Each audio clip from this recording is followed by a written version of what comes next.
Voici une petite vidéo pour voir comment utiliser et réaliser une somme vectorielle de force.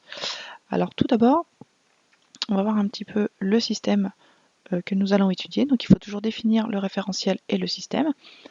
Notre système ici, ce sera le skieur qui est au centre ici, tiré par un téléski à vitesse constante pour monter en haut de la piste de ski.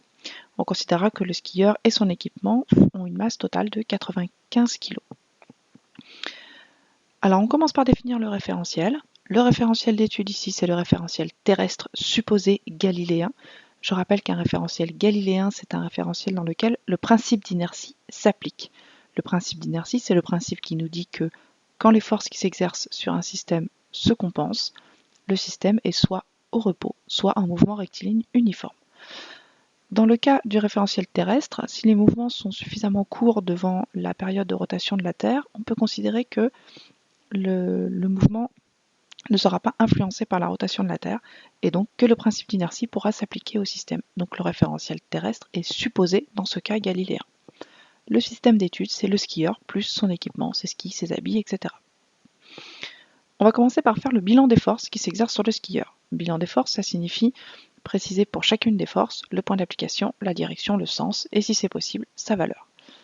Première force à laquelle on pense quand il s'agit d'un système, c'est le poids appliqué au centre de gravité du système, vertical et dirigé vers le sol, en général vers le bas sur le schéma. La deuxième force qui s'exerce sur notre skieur est la traction du téléski.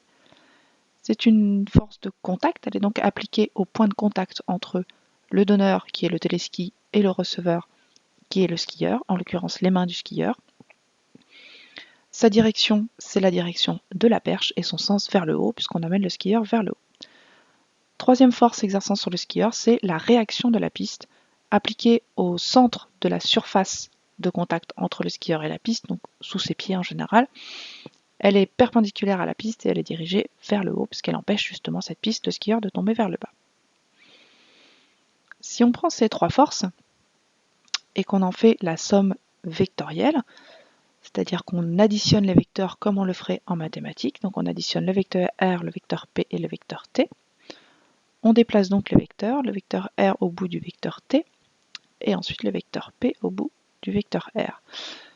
Le triangle, on obtient quelque chose de fermé, c'est-à-dire que la fin du vecteur P arrive au début du vecteur T.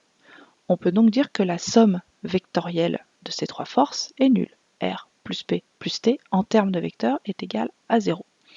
Ça veut dire quoi? Ça veut dire que les forces qui s'exercent sur mon skieur se compensent, et donc on peut appliquer le principe d'inertie ici. Il est soit à l'arrêt, le téléski n'est pas censé être arrêté, soit en mouvement rectiligne uniforme. Et si on reprend l'énoncé, on vous dit que effectivement le téléski le transporte à vitesse constante. A priori, la trajectoire sur un téléski est rectiligne. On est bien dans le cas d'un mouvement rectiligne uniforme ici. La deuxième situation, ce serait de déterminer les caractéristiques d'une force qu'on ne connaît pas graphiquement grâce à la somme vectorielle. Par exemple ici, on a notre petite masse jaune qui plonge dans de l'eau et qui est tenue par un fil. Le référentiel est le référentiel terrestre supposé galiléen, le système est la petite masse jaune. Première force qui s'exerce sur cette masse, son poids, appliqué au centre de gravité vertical vers le bas. La seconde, la poussée d'Archimède, appliquée au centre de gravité vertical et vers le haut, cette fois. Et on aura aussi donc la tension du fil qui, elle, sera appliquée au point A. Sauf qu'on ne connaît pas les caractéristiques de cette force, on va donc appliquer le principe d'inertie. Notre petite masse est immobile, ça veut dire que les forces se compensent. Donc que la somme vectorielle de mes forces sera égale à 0. On pourra ainsi déterminer le vecteur de la tension du fil. Donc je prends mes deux forces, je commence par ma somme vectorielle de P plus pi, et je ferme ma figure en traçant un vecteur qui part du bout du vecteur pi pour arriver au début du vecteur P, sera donc le vecteur T pour la tension du fil. Donc on voit que cette direction est verticale, que son sens est vers le haut, et si on a fait un schéma à l'échelle, on peut ainsi déterminer la valeur du vecteur T.